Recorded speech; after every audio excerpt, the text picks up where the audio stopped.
Gilson, quer falar mais alguma coisa? Não, Sim. não, era só para apagar a mãozinha. Tá bom. É, tranquilo então, gente. Vamos lá, dar início aí mais a uma aula nossa.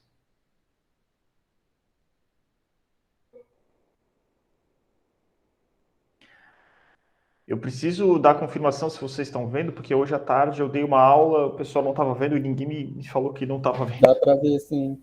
Beleza.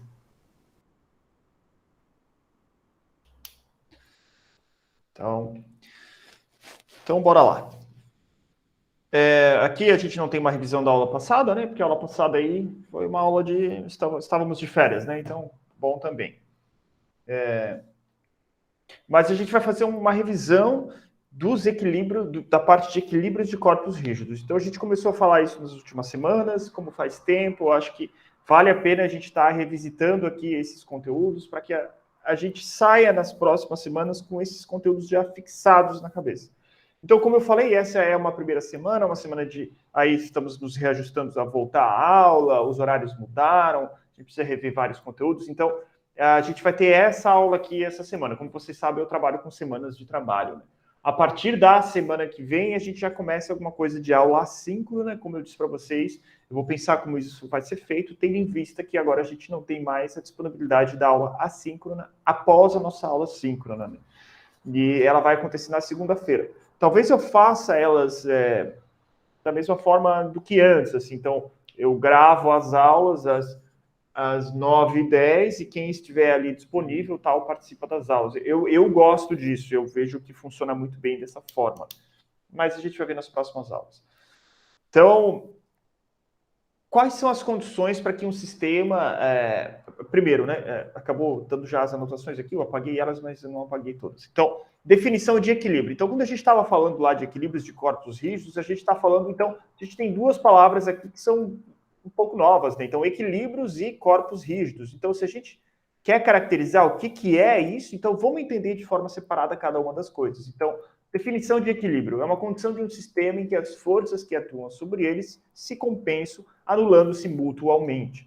Uma posição estável de um corpo sem oscilação ou desvio. Então, aqui tinha essa figura aqui que mostrava um corpo aqui, um conjunto de pedras colocado aqui umas sobre as outras, e elas estão nesse momento em equilíbrio. Então, elas não estão nem girando para um lado, nem girando para outro lado. Então, a somatória dos momentos, se vocês lembrarem das últimas aulas, em relação ao ponto aqui, eu posso pegar esse eixo aqui de rotação, é zero, então ela não está nem se deslocando para um lado nem para o outro. Então, eu posso fazer a somatória dos momentos em relação ao ponto A igual a zero, sendo o meu ponto O aqui, né? A mesma coisa nesse exemplo aqui, onde as pessoas estão em cima dessa barra aqui. Então, apesar de que essa barra ela deu uma deformada aqui, e isso já sai um pouco do que a gente está querendo dizer como rigidez de um corpo, porém, a gente pode dizer que esse conjunto de pessoas em cima dessa peça, elas estão em equilíbrio nesse dado instante, né? Então, é uma fração de tempo muito pequeno que esse corpo está em equilíbrio. Mas a gente pode lá tirar uma foto e dizer, ó, na foto, nesse instante de tempo, a gente diz até que o tempo ele está tendendo a zero, porque é um tempo muito curto. Então, as pessoas elas estão em equilíbrio ali em cima. E definição de um corpo rígido, então, na mecânica clássica, lá, um corpo rígido é um objeto idealizado em que a distância entre dois pontos qualquer que o compõe é invariável sobre a ação de forças externas, ou seja, é um corpo indeformável sob a aplicação de forças a ele aplicadas. Eu trouxe aqui mais um exemplo aqui de momento. Então, essa chapa de aço que está aqui em cima, ela está completamente indeformada. Então, ela não está envergando nem 1 milímetro sequer. Como eu sempre falo, na prática lá de verdade é assim, não é exatamente assim. Então, existe uma pequena deformação, um pequeno arqueamento dessa peça, dessa chapa de metal, por exemplo. Mas, quando a gente está fazendo os nossos cálculos, a gente diz que ela é indeformável. Então, ela não está se deformando. E aqui, os exemplos que a gente já viu passados eram todos desses. Então, eu tenho uma viga aqui que está engastada, eu tenho um carregamento sobre ela e ela não está fazendo aqui a deformação dela. Então, eu não tenho essa distância aqui, ela não existe. Então, a gente diz que isso aqui não acontece. Quando a gente fala ali que dois pontos quaisquer que acompanham invariáveis, se a gente pegar essa viga aqui, então eu tenho lá a minha viga, ela está engastada. Vamos supor que eu fizesse lá um quadriculado de vários cubinhos aqui dentro. Eu fizesse isso na mão mesmo, pegasse lá um papel, uma caneta, na verdade, né? Fosse lá na minha viga que está engastada e dividisse ela. E eu aplicasse uma carga, se eu pegasse um ponto aqui e um ponto aqui, eles têm uma distância entre eles. Ao aplicar a carga, essa distância não muda. Então, a gente diz que aqui o corpo rígido, essa distância não vai mudar. Como eu falei, na verdade, a gente sabe que essa chapa aqui ela vai envergar, e se eu pegar esses mesmos dois pontos, como eles estão arqueados aqui, essa distância, na verdade, muda. Mas, para os nossos cálculos, a gente diz que é indeformável, que eles não mudam. Então, é isso que define um corpo rígido. Então, quais são as condições de equilíbrio para esse corpo rígido? A gente discutiu sobre isso. Então, o corpo não deve se mover. O corpo não pode girar, ou seja, somatória das forças e a somatória dos momentos desses corpos rígidos em equilíbrio, eles são igual a zero. A gente disse que o corpo não pode se mover, mas lembrando aqui do que a gente discutiu um pouco mais cedo sobre física clássica, que isso é uma definição um pouco mais abstrata, né? Eu preciso sempre pensar em o meu corpo me movendo em relação a uma outra coisa. Então, conforme eu comentei para vocês, né, se a gente pensar, eu estou parado em relação a essa cadeira, mas se eu pegar eu em relação ao Sol, eu estou me movendo em relação ao Sol, porque a planeta Terra está girando. Então, quando a gente fala que o corpo não está se movendo, ou ele não está se movendo em relação a alguma coisa, né? Ou ele está em movimento retilíneo uniforme, no qual a aceleração do corpo é zero, e a gente pode desconsiderar outras forças que estão atuando sobre esse corpo. Mas na prática, quando a gente for fazer os nossos cálculos aqui, a gente vai pegar a viga engastada, esse tipo de viga bem engastada, esse tipo de coisa, ou biapoiada, né? Se vocês se lembrarem lá, por um rolete e um pino. Então, a gente sempre está trabalhando com os corpos que estão parados. Então, a gente está trabalhando com a estática desses corpos, né? Eles estão estáticos. E aqui a gente havia discutido algumas aplicações. Então, uma aplicação aqui de um guindaste, né? Então, eu tenho aqui um guindaste lá, puxando uma carga. E eu consigo fazer uma representação na forma de um desenho desse tipo de guindaste aqui. Claro que não é exatamente igual, mas eu consigo lá colocar umas medidas em relação a ele, consigo medir qual que é o ângulo que o cabo está fazendo sobre esse equipamento aqui. Então, esse ângulo desse cabo vai influenciar nas forças que estão atuando nessa haste aqui, desse guindaste.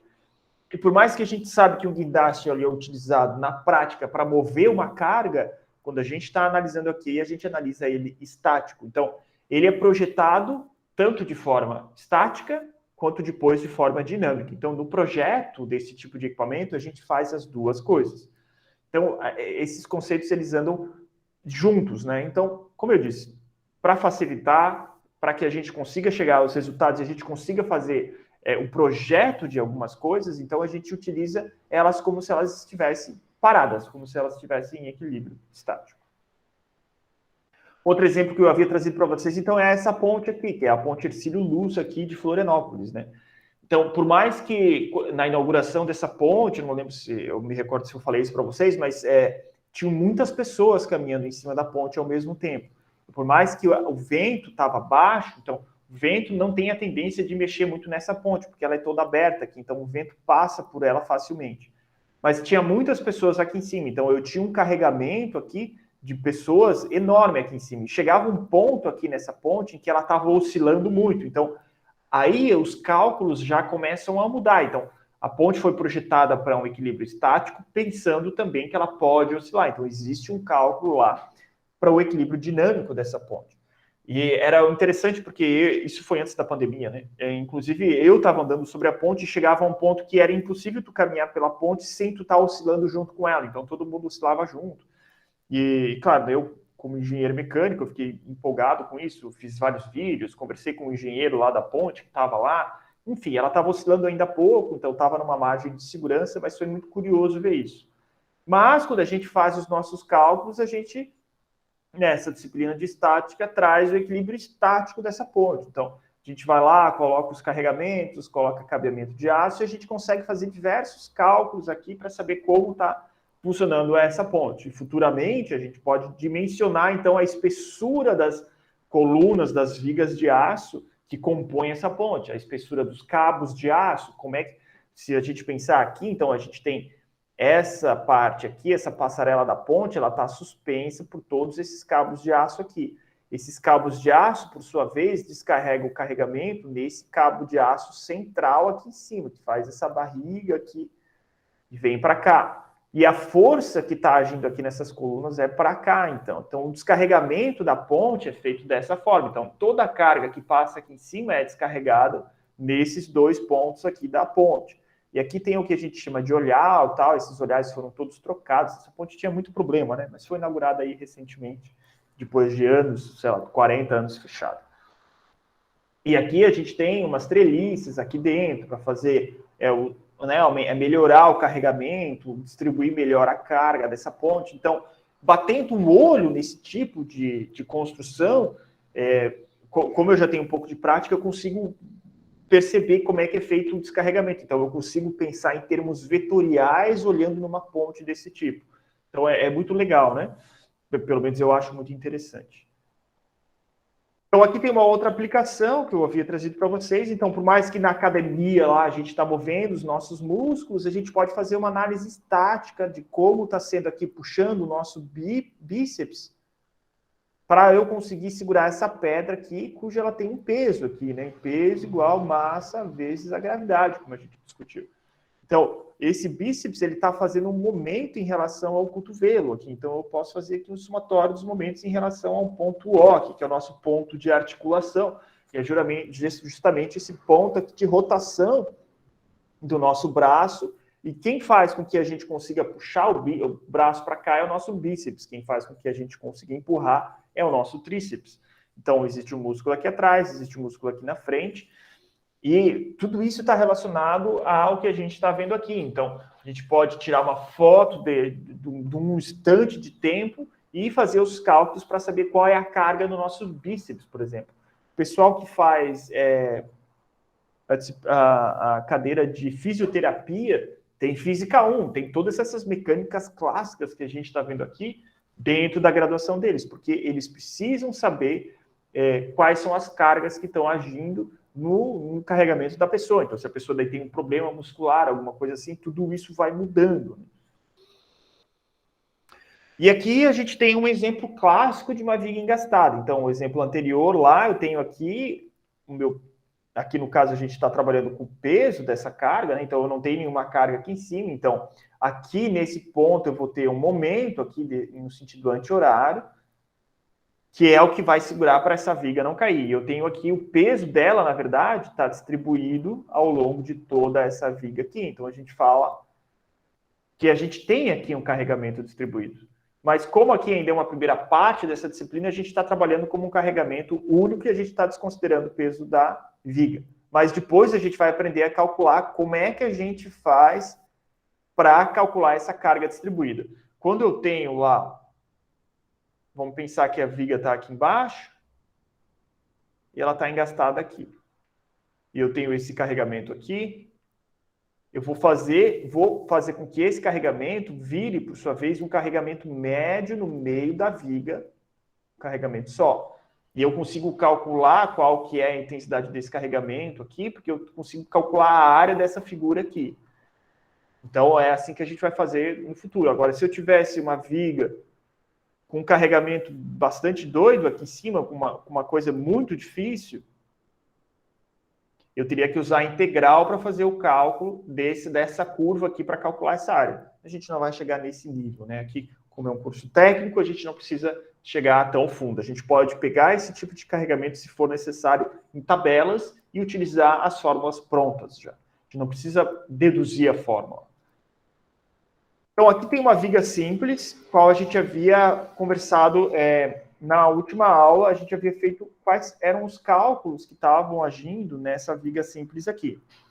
Então, se vocês se lembrarem, eu tenho uma força aqui de 1.200 newtons esses 1.200 newtons estão em cima dessa viga aqui, em uma distância de 2 metros. Então, vamos calcular quais são as reações de apoio dessa viga aqui. Então, eu vou ter aqui uma reação, por exemplo, AY, no meu eixo Y, e eu vou ter aqui um momento, vou chamar isso aqui de ponto A, momento em relação aqui um momento em A, né, no sentido anti-horário. Então, como é um corpo rígido, somatória das forças é igual a zero, somatória dos meus momentos é igual a zero. Como é que a gente vai fazer esse cálculo, então? Lembrem que a gente tem uma sequência lógica que a gente tem que seguir para fazer esse cálculo. Primeiro, a gente vai fazer o diagrama de corpo livre. Então, aqui está o meu diagrama de corpo livre, qual tem a minha força 1.200 newtons, tenho a minha distância de 2 metros, eu tenho a minha reação AY, e eu tenho aqui meu momento em relação ao ponto A, sendo esse daqui o meu ponto A. Então, se vocês se recordam, a gente tem que dizer para qual ponto meu momento é positivo ou negativo. Então, aqui, somatório dos meus momentos em relação ao ponto A no sentido anti-horário é igual a zero. O que eu tenho aqui agindo na minha figa? Eu tenho meu momento em relação ao ponto A, que eu quero saber. Eu tenho a minha força de 1.200 newtons, que está no sentido horário. Então, menos 1.200 vezes 2 igual a zero. Então, momento em relação ao ponto A igual a 2.400 newton vezes metro. Mesma coisa, somatória das minhas forças em relação a Y é igual a zero. Então, eu tenho lá, apontando para cima, o meu AY, menos a minha força para baixo, 1.200 newtons, é igual a zero. Consigo calcular que meu AY é igual a 1.200 newton. Alguém não se lembrava disso aqui? Alguém tem alguma dúvida? Professor, não entendi, não. Qual parte? Essa parte da conta aqui. Tu diz o resultado da conta ou eu... Não, o jeito que você fez ali. Tá. Eu vou apagar e vou fazer de novo.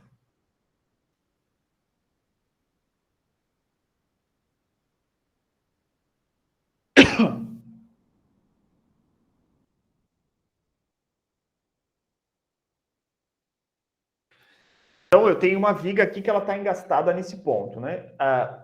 Tu lembra que para essa viga ela está aqui presa, eu preciso ter uma reação aqui, que é o que está segurando ela para cima, né? Chamando esse ponto aqui de A. Consegue ver isso? Positivo, professor. E aí, essa força de 1.200 newton está tendendo a fazer a viga girar para cá. Então, o que vai segurar ela para ela não girar é o momento em relação ao ponto A. Então, existe um momento aqui em qual a viga está engastada, ela tem uma força, a tendência dela é girar no sentido aqui. Existe uma força que segura ela para cima, existe um momento que segura ela aqui para que ela não gire. Então, a força está agindo em cima, tem um momento aqui que segura ela para ela não girar. Ah, sim. Beleza? E como a gente viu que é um corpo rígido, então o enunciado fala, enfim, a gente está trabalhando aqui com corpos rígidos. Então eu posso dizer que a minha somatória das minhas forças em relação a Y é zero e a somatória dos meus momentos em relação ao ponto A, né? A Y é zero e a somatória dos meus momentos é zero. Aí eu vou lá e faço meu diagrama de corpo livre. Então eu tenho minha viga aqui, eu tenho a minha reação AY para cima, ter minha força de 1.200 newton para baixo, e eu tenho mais esse momento em relação ao ponto A. Tenho essa distância aqui que é 2 metros. E aí a gente quer achar o momento e essa força AY. Então, os nossos exercícios são sempre assim. Vai ter uma viga, vai ter um carregamento, quero saber quais são as reações. Assim que a gente vai estar trabalhando aqui. Então, a gente vai ter que construir as equações para a gente chegar ao nosso resultado. Isso aqui não é uma equação pronta. É uma equação que a gente vai construir, sempre. Então, a gente precisa ter uma análise, a gente precisa analiticamente olhar para o exercício, entender o que está acontecendo, ver as forças, e a gente vai escrever a nossa própria fórmula que a gente vai usar em todos os exercícios desse tipo. Então, como é que a gente escreve?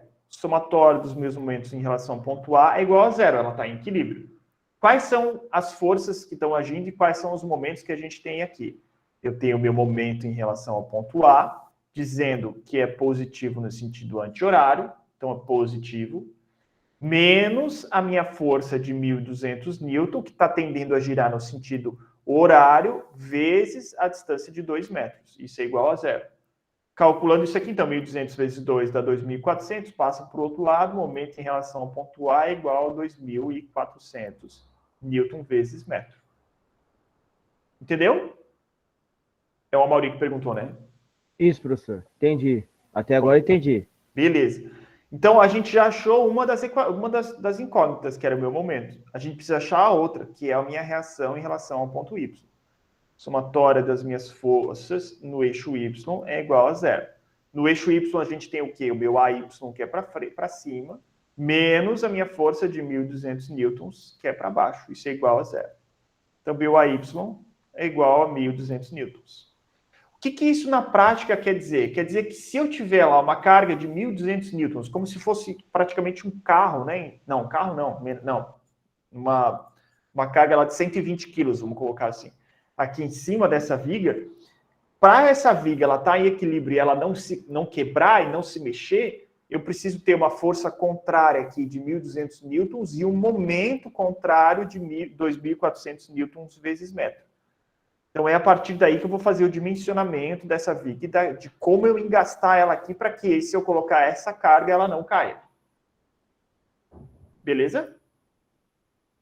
Beleza, professor. Bora, então. Quais são os nossos procedimentos para análise? Então, quais são os procedimentos para que a gente consiga chegar aos resultados quando a gente estiver analisando nossos exercícios? Primeiro, a gente sempre faz um diagrama de corpo livre. É regra, tem que ter um diagrama de corpo livre.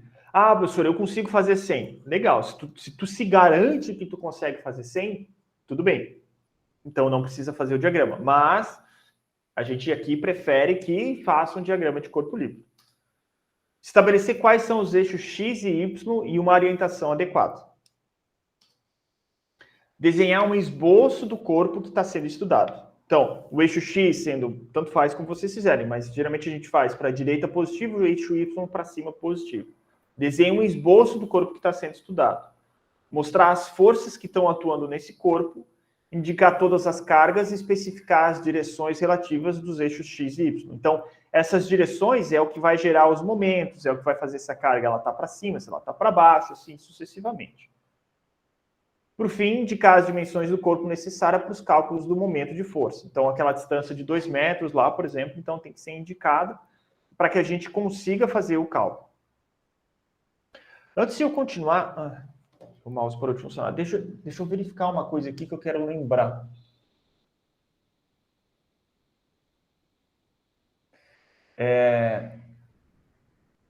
A gente fez a prova 2 e eu quero lembrar uma coisa da prova 2. A gente fez de decomposição de força, a gente determinou o momento, a gente teve essa questão do martelo aqui, ó. Então, essa questão aqui do martelo, algumas pessoas eu acho que erraram porque não fizeram o diagrama de corpo livre da forma correta. E, por fim, a gente fez aqui a somatória resultante das forças no gancho. Né? Beleza. Eu só queria lembrar mais ou menos como é que tinha sido aquela prova. Então, lembrando, esses são os procedimentos iniciais para análise. Fez o diagrama de corpo livre, estabeleceu as orientações, desenhou o corpo de estudo, desenhou as forças que estão atuando, já é meio caminho andado. Indicar as cargas, então qual é o valor dessa força? Ah, é 10 newtons, é 1.200, é 1 milhão de newtons, enfim, 10 kilonewtons, né? Indicar as dimensões do corpo, é 2 metros e tal. Depois, escrever as equações de equilíbrio, somatória das forças X, somatória das forças Y e somatória dos momentos. Geralmente, lá como dica, aplicar a equação de equilíbrio dos momentos em relação a um ponto O, então em relação ao ponto que esse corpo está rotacionando. Então, geralmente a gente começa lá pela somatória dos momentos, fica mais fácil, né? E a gente pode depois aplicar as equações de somatória de X e Y, orientar os eixos ao longo das linhas que fornecem a resolução mais simples. Então, como eu falei, né? Fica meio complicado lá se a gente fizer o eixo X positivo para o lado esquerdo. Não é uma coisa usual, a gente não tem a tendência de fazer isso. Então, é muito fácil a gente acabar se enganando se a gente fizer dessa forma. Então, está conectado. Então, vamos usar lá o que a gente geralmente usa aqui, tanto em sala quanto nos exercícios que a gente resolve. Se a solução de equilíbrio produzir um resultado negativo, então é um indicativo de que a força ou momento terá sentido contrário ao adotado no diagrama de corpo livre. Então, se eu cheguei lá no resultado, deu um resultado negativo, não precisa se desesperar achar que está errado. A gente só indicou a força no desenho no sentido contrário ao sentido correto. Correto, maneira de dizer, tanto faz, né? Mas é só para indicar que está no sentido contrário. E aí a gente comentou alguma coisa sobre os tipos de vínculos, né? Porque essas vigas, elas podem estar engastadas, elas podem estar sobre um rolete, elas podem estar de diversas formas, né? Então, dependendo da forma, a reação que está agindo vai mudar nessa viga. Então, por exemplo, aqui, ó, eu tenho uma viga no qual aqui eu estou indicando é como se eu tivesse um rolete. Então, é uma coisa nesse sentido assim. O que na prática isso quer dizer? Que esse ponto de apoio aqui só vai ter uma reação. Por exemplo, se eu chamar ali é o A, então só vai ter um AY, não vai ter um AX. Porque esse tipo de viga de engaste é o tipo de engaste que eu permito que a viga desloque para frente e para trás. Já no meu ponto B aqui é um pino. Então, o pino faz com que eu tenha uma reação AY e eu vou ter uma reação AX aqui também. Porque o pino não deixa que essa viga se desloque no sentido X. Mas o rolete ali no ponto A, que não é bem um rolete, né, poderia ser uma coisa do tipo uma bolinha, assim, né? E aí com a viga aqui no meio. Então, esses aqui são similares, né? Tanto esse tipo quanto esse tipo aqui. E para que a gente vai... Por que isso é importante? Porque a gente não vai trabalhar aqui com problemas hiperestáticos. O que quer dizer problemas hiperestáticos? Problemas que, além da minha viga estar segurando no eixo X no meu ponto P, ela estaria no ponto A também, e eu teria mais uma incógnita, que seria o AX. E aí, se eu tenho 4 incógnitas e 3 equações, eu não consigo resolver. Eu preciso de 4 incógnitas e 4 equações. Aí começa a ficar muito complicado porque a gente está vendo aqui. Então, a gente simplifica dizendo que a gente, em um dos lados, não vai ter reação em X.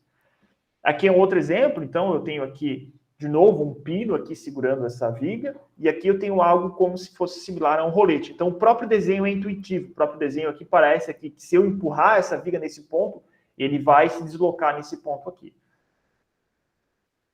Todo mundo entendeu até aqui, gente? Nos nossos exercícios eu vou tentar trazer rolete dessa forma. É que aquele lá é o que a gente chama de balancim, né? Então isso aqui é um balancim, na verdade. Então o balancim está nesse tipo aqui de apoio, que também é um apoio do rolete. Então geralmente a gente costuma usar rolete que fica um pouco mais fácil. Então, se eu tenho lá uma viga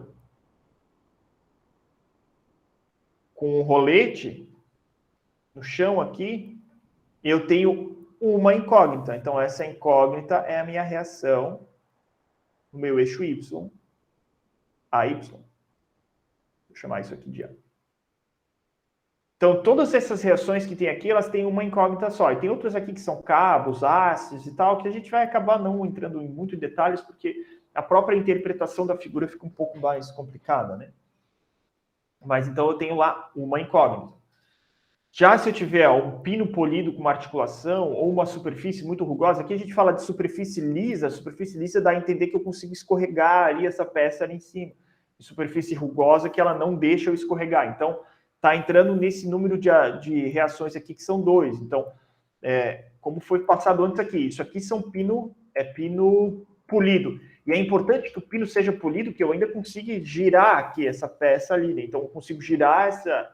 Então, aqui eu tenho 2 reações de apoio, em X e Y, e eu não tenho aqui um momento, nesse caso aqui, né? Então, quando eu tenho esse tipo de pino polido, por isso tem que ser polido. Se ele tiver enferrujado, for rugoso, não vai permitir que a viga gire. Então, tem que ser um pino polido, a gente diz, né? Então, eu tenho lá ou uma força que vai estar decomposta no ângulo, e aí eu posso decompor ela em X e Y, ou aqui já posso dar direto 2 forças com direção X e Y, né? E já quando eu tiver um apoio fixo ou engastado, eu já tenho lá um binário de força, né? Então, uma força e um binário, que são 2 forças e um momento. Então, é o único que eu consigo fazer um engaste, como a gente está falando até agora, na parede, né? Então, se eu tiver aqui uma viga engastada na parede, se eu tiver uma carga aqui inclinada num determinado ângulo aqui, alfa, então pode ser alfa igual a 30 graus, eu vou ter aqui uma reação no eixo X, então AX, se eu chamar isso aqui de ponto A, eu vou ter uma reação no meu eixo Y, que é o meu AY, e eu vou ter um momento aqui que está agindo nessa viga. Então, um momento em relação ao ponto A. Então, eu tenho 3 incógnitas se a minha carga estiver inclinada nesse tipo de exemplo. Então, aqui está o exemplo aqui com um binário e as duas forças, né? Então, vamos pegar como esse exemplo aqui. Esse aqui é o exemplo mais completo, né? Eu vou resolver ele, mas eu não vou me alongar muito, porque tem pouco tempo para a aula do próximo professor. Então, a gente tem aí uns 15 minutos e, né, conseguir dar um intervalinho de uns 2 minutinhos para vocês tomarem uma água e tal.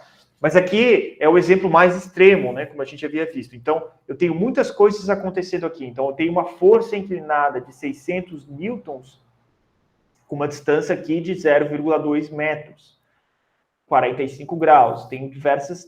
Tenho essa outra força de 100 newtons puxando para baixo, que é como se eu tivesse essa força aqui também. Então, essa força de 600 newtons, eu vou decompor ela em uma força em X, igual aqui 600 vezes o meu seno de 45, e aqui uma força em Y. Então, desculpa, isso aqui era força em Y, e essa aqui é minha força em X, igual a 600 vezes o meu cosseno de 45 graus.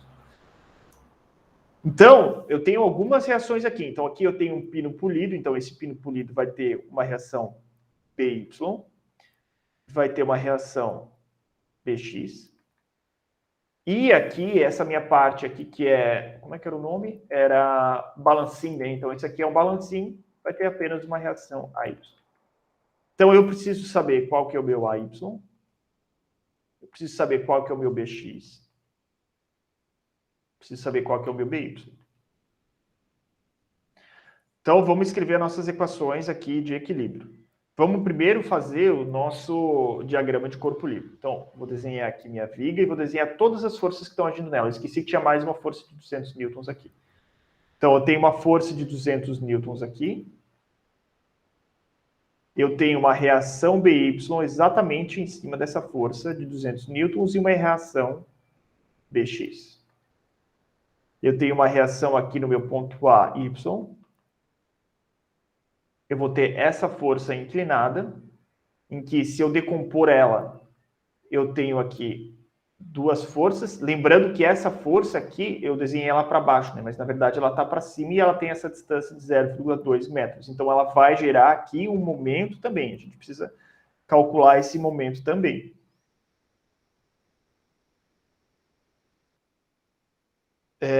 E eu tenho aqui ainda uma força aqui de 100 newtons. As minhas distâncias aqui, então, são 2 metros. Aqui são 3 metros. E aqui são mais 2 metros. Então, todas... Como eu falei, esse aqui é um exemplo muito avançado, né? Se não me engano, na aula assíncrona, antes das nossas férias, eu passei lá uns exemplos um pouco mais simples, vocês podem estar olhando lá também. Então, vamos começar pelo eixo X, que é o eixo mais fácil, porque no eixo X eu só tenho uma reação BX. Então, a somatória das minhas forças em relação a X é igual a 0, sendo positivo para a direita. Então, eu tenho, no meu eixo X, a minha força de 600, vezes o meu cosseno de 45 graus, menos a minha força BX, que está apontando no sentido contrário, igual a 0. Posso calcular o meu BX como sendo igual a 424 newtons. Achamos o primeiro que a gente precisava. Então, BX é 424 newtons. Vamos fazer uma somatória dos momentos em relação ao ponto B aqui. Então, a gente pode fazer tanto uma somatória dos momentos em relação ao ponto B, quanto uma somatória... uma somatória dos momentos vai resolver boa parte dos nossos problemas. Mas a gente podia fazer a somatória das forças em Y também, só que a gente vai estar com muitas incógnitas, né? Então, somatória dos meus momentos em relação ao meu ponto B sendo igual a zero, positivo no sentido anti-horário. Então, a gente vai ver o que está agindo aqui. Então, sendo positivo no sentido anti-horário. Então, a gente tem qual que é as nossas forças e as distâncias em relação ao nosso eixo aqui de rotação. Então, 100 newtons vezes a distância de 2 metros. 100 newtons vezes 2 metros. A gente tem essa força de 600 newtons para cá, então, mais 600 newtons vezes o nosso seno de 45 graus, porque ela está decomposto aqui em cima, né? Então, essa daqui é o nosso ângulo alfa aqui de 45 graus. Menos a nossa força de 600 newtons. Desculpa, aqui faltou a distância, né? Seno de 45 graus vezes o meu 5 metros, então 2 metros mais 3 metros vai dar 5 metros, menos 600 newtons vezes o meu cosseno de 45 graus, vezes, ficou pequeno ali, mas vai dar certo, vezes 0,2 metros. Porque essa minha força de 600 newtons, que está 0,2 metros para cima, está tendendo a girar ele no sentido contrário ao que a gente falou que era positivo. Então, por isso aqui vai ser negativo, né? Aqui é positivo. Ah, já está o positivo aqui. Beleza. Resolvendo essa equação aqui. Espera, faltou ainda o AY, né? Menos o meu AY, que é a minha incógnita, vezes a minha distância, que é 7 metros. Tudo isso é igual a zero. Então, 2 mais 3 mais 2 vai dar 7 metros. Então, a distância dessa linha de ação dessa força em relação ao meu ponto de rotação é 7 metros e eu quero saber o AY. Calculando aqui, o meu AY vai ser igual a 319 newtons. Então, resolvendo essa equação aqui, eu deixo para vocês resolverem em casa, porque nem vai dar tempo de a gente resolver aqui. Deixa eu ver que horas são. É 8h02 já. Então, meu AY é igual a 319 newtons. Só falta o nosso BY. Então, vamos resolver o BY. A gente poderia fazer um somatório dos momentos em relação ao ponto A, mas o momento ali acaba sendo sempre um pouquinho mais chatinho de fazer, porque tem as distâncias e tal, então vamos fazer a somatória das minhas forças em relação a y, sendo igual a zero, né? Sendo positivo para cima. Então, eu vou ter, a gente já calculou meu AY, que era 319, que ele está agindo aqui, né? Então, essa força 319 para cima. A gente tem uma força de 600 newtons decomposto aqui para baixo, então, menos a nossa força de 600 vezes o meu seno, de 45 graus. A gente tem uma força de 100 newtons também para baixo, então menos uma força de 100 newtons.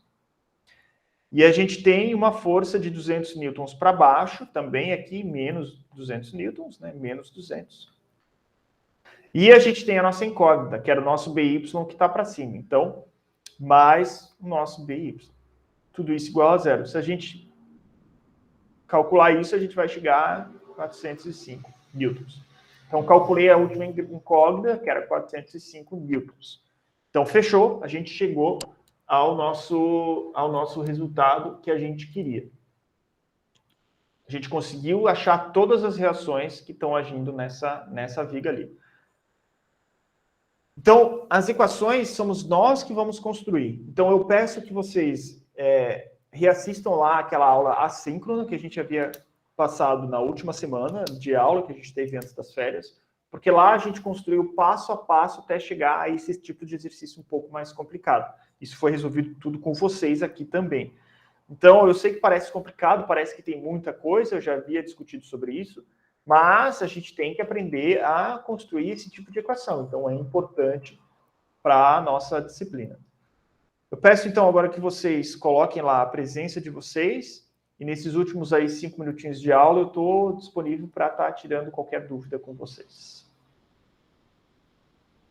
Obrigado aí pelo comparecimento de todo mundo. Fico muito feliz de a gente estar retornando às nossas aulas. E é isso aí. Boa noite, então, professor. Valeu, boa noite. Boa aula para vocês com o Lucas. Boa noite, professor. Boa noite.